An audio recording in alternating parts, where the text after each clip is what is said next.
জুলাই গণহত্যা মামলায় বেশি নাম থাকার তদন্তে বিঘ্ন জানালেন স্বরাষ্ট্র উপদেষ্টা আব্দুল হামিদ। ইস্যুতে বরখাস্ত পুনর্বিবেচনার সিদ্ধান্ত। মেহেরপুর সীমান্ত দিয়ে নারী শিশুসহ 12 জনকে বাংলাদেশে ঠেলে দিল ভারত। দিনাজপুর ও ঠাকুরগাঁও সীমান্তে আরও 20 জনকে পুষিয়ে। এবং ঈদের চতুর্থ দিনেও বিনোদন কেন্দ্রে দর্শনার্থীর ভিড়, পর্যটকে মুখর কক্সবাজার সমুদ্র সৈকত, আনন্দে মাতোয়ারা শিশুসহ সবাই। দেখছিলেন দেশ জনপদ সংবাদ শিরোনাম, সঙ্গে আছি আমি শারমিন নাসি। এবারে থাকছে বিস্তারিত। আসামির সংখ্যা বেশি হওয়ায় জুলাই গণহত্যা মামলার তদন্ত কাজে বিলম্ব হচ্ছে বলে জানিয়েছেন স্বরাষ্ট্র উপদেষ্টা জাহাঙ্গীর আলম চৌধুরী। মঙ্গলবার সকালে গাজীপুর মহানগরের গাছা থানা পরিদর্শন শেষে সাংবাদিকদের এ কথা বলেন তিনি। উপদেষ্টা আরো বলেন, জুলাই আগস্ট হত্যা মামলাগুলোতে অনেক নির্দোষ ব্যক্তিকে আসামি করা হয়েছে।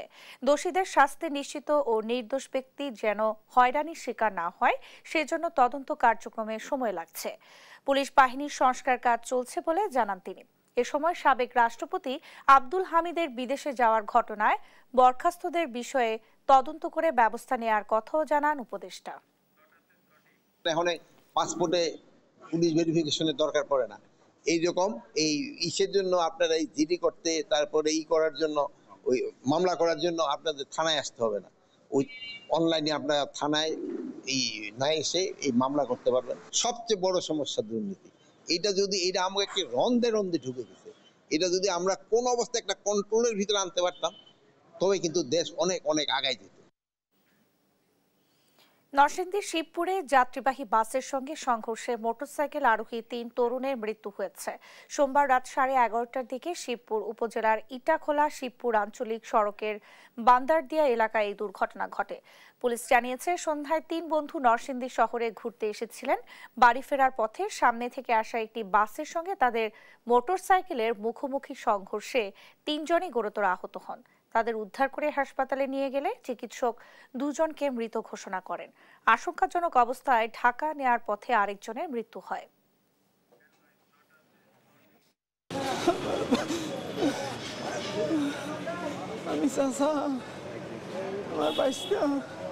আমার ভাইয়ের একটা ছেলে, একটা ছেলে আমার ভাইয়ের।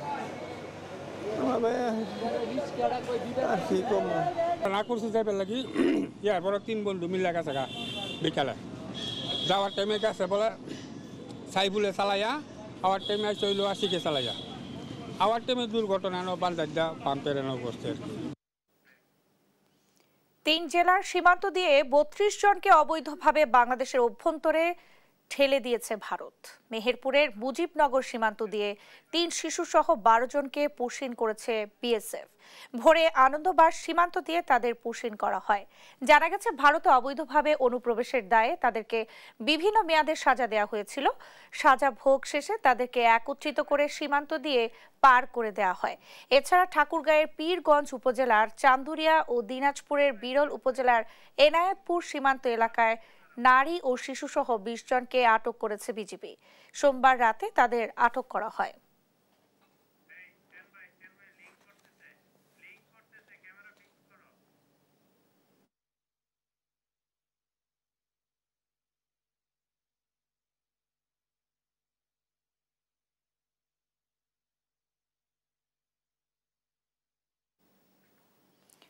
বাংলাদেশ সিঙ্গাপুর ম্যাচ দেখতে এরই মধ্যে স্টেডিয়ামে প্রবেশ করছেন ফুটবল ভক্তরা। স্টেডিয়াম এলাকার খবর জানাতে সরাসরি যুক্ত হচ্ছেন সহকর্মী জুবায়ের নূর। জুবায়ের, স্টেডিয়ামে দর্শক উপস্থিতি কেমন দেখছেন, নিরাপত্তা সহ সার্বিক পরিস্থিতি কেমন আমাদের জানাবেন।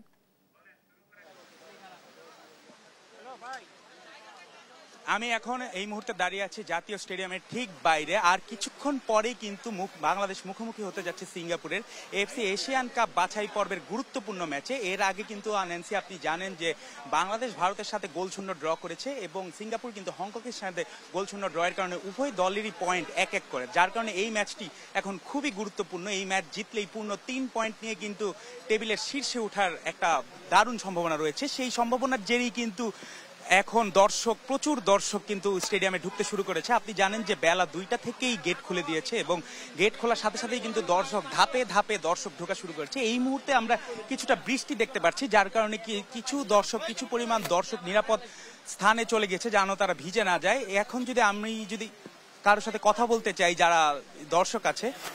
কেমন লাগছে আপনার? জি, আসলে আমার একটু দুঃখ প্রকাশ করতে হচ্ছে। আমি সকাল 11টা থেকে এখানে আসছি, আমি এখনো টিকিট কাটতে পারিনি, আর আমি অনলাইনে আসলে টিকিটটা সংগ্রহ করতে পারিনি। আমার মনে হয় এরকম অনেক খেলাপ্রেমী মানুষ আছে এখানে যারা এখনো খেলার টিকিটটা সংগ্রহ করতে পারে নাই। তো আমি বাফুফের কাছে আমি আবেদন জানাবো, একটা বড় যদি একটা টিভি স্ক্রিন ব্যবস্থা করা হয় আমরা খেলাটি দেখতে পারবো। আজকের এই খেলাটি বাঙালির একটি আবেগের খেলা, এবং আজকের যে আয়োজন সেটা আসলে ভাষা প্রকাশ করার মতো না। যদি আমাদের ব্যবস্থা করে দেওয়া হয়, টিকিটের ব্যবস্থা যদি করে দেওয়া হয়, আমাদের মনে হয় যে আমাদের জন্য এটা অনেক বড় একটা পাওয়া হবে। ন্যান্সি, আপনি যেমনটি শুনতে পাচ্ছেন যে অনেক মানুষই কিন্তু টিকিটের কারণে এখনো ভিতরে প্রবেশ করতে পারেনি। বাফুফের তথ্য অনুযায়ী 18,300 টিকিট কিন্তু 48 ঘন্টার মধ্যেই সোল্ড আউট হয়ে গেছে, যার কারণে বাফুফে দেশের প্রত্যেক বিভাগেই একটি করে জায়ান্ট স্ক্রিনের ব্যবস্থা করেছে যেন দর্শকরা দেখতে পারে। তো আমরা যদি আরেকটি দর্শকের সাথে কথা বলতে যে কেমন লাগছে? এখন টিকিট পাই নাই, ভিতরে যাইতে পারি নাই, কিছুক্ষণ বাকি খেলার, দেখা যাক কি হয়। রবীন্দ্র সরোবরে কিন্তু জায়ান্ট স্ক্রিনে খেলা দেখানো হচ্ছে। বড় স্ক্রিন ঠিক আছে, কিন্তু মাঠের ভেতরে আসছি, খেলা দেখতে পারতেছি না, এটার কষ্টটা কাকে বোঝাবো? কতদিন পর আসলেন বাংলাদেশের খেলা দেখতে? বাংলাদেশে খেলা হলেই আগ্রহ থাকে দেখার, কোনো সময় দেখা হয় না। এবার যেভাবে হাইপ উঠছে ভাবছি এবার দেখবই, অনেক প্লেয়ার আসছে কিন্তু দেখতে পারতেছি না, খুব কষ্ট লাগতেছে। যেমনটি শুনতে পারছিলেন যে হাইপের কথা বললো বাংলাদেশ টিমে, যেহেতু ইংলিশ প্রিমিয়ার লিগ থেকে যুক্ত হওয়া হামজা চৌধুরী, তার সাথে আজকে নতুন করে অভিষেক হচ্ছে কানাডিয়ান প্রবাসী সামিত সোম। সেই ক্ষেত্রে অন্যরকম এক উন্মাদনা দেখা যাচ্ছে দর্শকের মাঝে। কিন্তু এই মুহূর্তে কিছুটা বৃষ্টির কারণে কিন্তু দর্শক অনেকটুকুই কমে গিয়েছে, তারা নিরাপদ স্থানে চলে গেছে, আর কিছু দর্শক ভিতরে চলে গিয়েছে। বাফুফের তথ্য অনুযায়ী কিন্তু বিভিন্ন ক্যাটাগরিতে 400 থেকে 4,000 টাকার পর্যন্ত টিকিট সোল্ড আউট হয়ে গেছে প্রথম 48 ঘন্টার মধ্যেই। তো এখনো অনেকেই টিকিট পাচ্ছে না। টিকিটের জন্য নিরাপত্তা কর্মীরা বারবারই এসে ঘোষণা দিচ্ছে যে আমাদের সব টিকিটই কিন্তু বিক্রি হয়ে গেছে। এখনো অনেকেই প্রতারণার শিকার যেন না হয় সেজন্য কিন্তু বলা হচ্ছে যে এখান থেকে কারো কাছ থেকে যেন টিকিট সংগ্রহ করা না হয়। আর এছাড়াও আপনি জানেন যে গত ম্যাচে ভুটানের বিপক্ষে কিন্তু উচ্ছ্বসিত দর্শক আনন্দে গেট ভেঙে মাঠে প্রবেশ করে ফেলে, যার কারণে এখন কিন্তু এই ম্যাচে কিন্তু নিরাপত্তা ব্যবস্থাও আরো জোরদার করা হয়েছে। তো এই ছিল জাতীয় স্টেডিয়াম থেকে সরাসরি শেষ খবর। জুবায়ের, আপনাকে ধন্যবাদ। দর্শক, জাতীয় স্টেডিয়াম থেকে আমাদের সঙ্গে যুক্ত হয়েছিলেন সহকর্মী জুবায়ের নূর। দেখছেন দেশ জনপদ সংবাদ।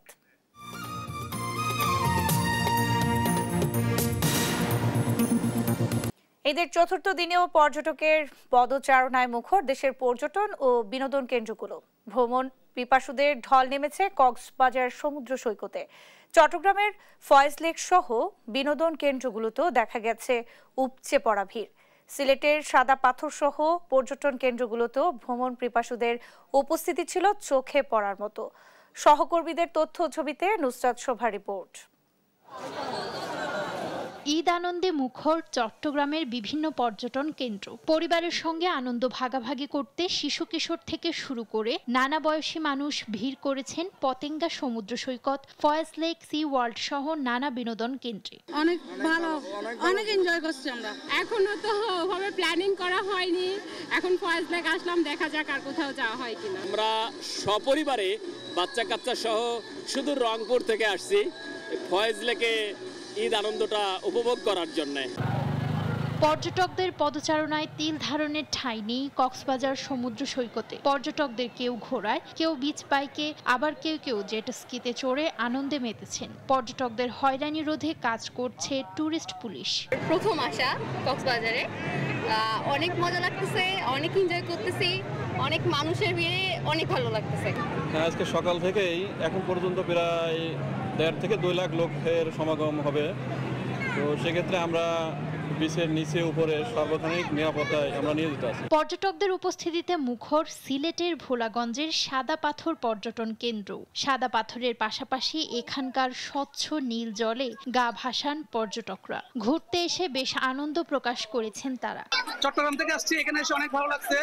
আমার শ্বশুরবাড়ি সিলেট, আমি যতবারই সিলেট আসি সিলেট সাদা পাথর এসে ঘুরে যাই। খুব রেয়ার ছিল এখানে আসাটা, তাও যে আমরা আসতে পারছি এই গরমের মধ্যেও খুবই আনন্দ লাগতেছে। আর পানিটা এত ঠান্ডা, মনটা ঠান্ডা হয়ে যাচ্ছে একদম। এছাড়াও বান্দরবান, রাঙামাটি, খাগড়াছড়ি, নেত্রকোনা সহ নানা জেলার পর্যটন কেন্দ্রগুলো পর্যটকদের পদচারণায় সরগরম। নুসরাত শোভা, নিউজ ডেস্ক, দেশ টিভি। ঈদ আনন্দের খবর জানাতে কক্সবাজার থেকে আমাদের সঙ্গে এই মুহূর্তে যুক্ত হচ্ছেন সহকর্মী আব্দুর রহমান। আব্দুর রহমান, সমুদ্র সৈকতে কেমন উচ্ছ্বাস দেখছেন পর্যটকদের, বিস্তারিত জানাবেন। ধন্যবাদ নাচ্ছি। যথার্থই বলছেন, কক্সবাজারের যেই আবহাওয়া এবং সমুদ্র সৈকতের গত 3 দিনের চেয়ে আজকে 4 গুণ পর্যটক কক্সবাজারে এসেছে বলে পর্যটন ব্যবসায়ীরা আমাদেরকে জানিয়েছে, এবং তার প্রমাণ হচ্ছে কক্সবাজারের সমুদ্র সৈকতে লোকারণ্য। তারা পরিবার পরিজন নিয়ে যে যার মতো করে কক্সবাজারের এই যে সমুদ্র সৈকতের লাবণী, সুগন্ধা, কলালতলি পয়েন্টের যে সমুদ্র সৈকত সেখানে তারা দাপিয়ে বেড়াচ্ছে। একটা সুখবর সেটা হলো গতকালকে প্রায় 5-6 জনের প্রাণহানি হয়েছে। আজকে জেলা প্রশাসনের তৎপরতা এবং বীজকর্মী এবং লাইফগার্ডদের তৎপরতায় অন্ততপক্ষে আজকে কোনো প্রাণহানির খবর আমরা এই পর্যন্ত পাই নাই। ন্যান্সি, যে বিষয়টি যে কক্সবাজারের আবহাওয়া এখনো বৃষ্টি, কিন্তু ভারী বা মুষলধারে কোনো বৃষ্টি হয়। যে তীব্র গরম ছিল সেই গরমের তাপমাত্রা কিছুটা হলেও কমেছে এই মেঘলা আকাশের কারণে। কক্সবাজারের আবহাওয়া অফিস আমাদেরকে জানিয়েছেন যে আগামী 2-1 দিনও বৃষ্টির সম্ভাবনা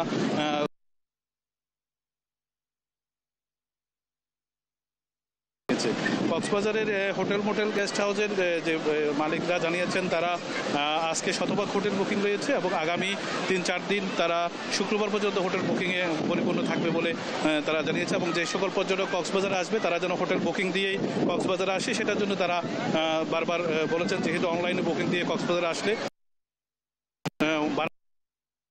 অভিযোগগুলো রয়েছে পর্যটকদের সেটি অন্ততপক্ষে তারা মুক্ত থাকবে বলতে পারবে।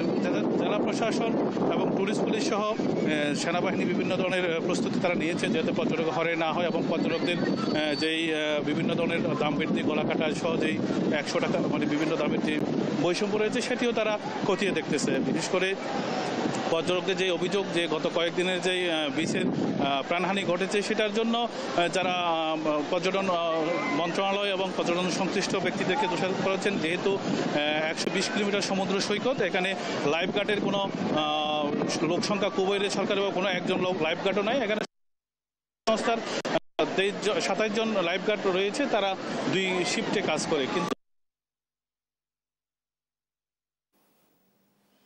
আব্দুর রহমান, আপনাকে ধন্যবাদ। দর্শক, কক্সবাজার থেকে আমাদের সঙ্গে যুক্ত হয়েছিলেন সহকর্মী আব্দুর রহমান। নারী অধিকার নিয়ে প্রবন্ধ লিখে বিপাকে কলেজ শিক্ষক নাদিরা ইয়াসমিন। হেফাজতে ইসলামের দাবির মুখে নরসিংদী সরকারি কলেজ থেকে ওএসডি করে বদলি করা হয়েছে সাতক্ষীরা সরকারি কলেজে। সেখানেও বাধার মুখে করতে পারেননি যোগদান। পরে তাকে টাঙ্গাইলে বদলি করা হয়, সেখানেও যোগদান করতে পারছেন না নাদিরা।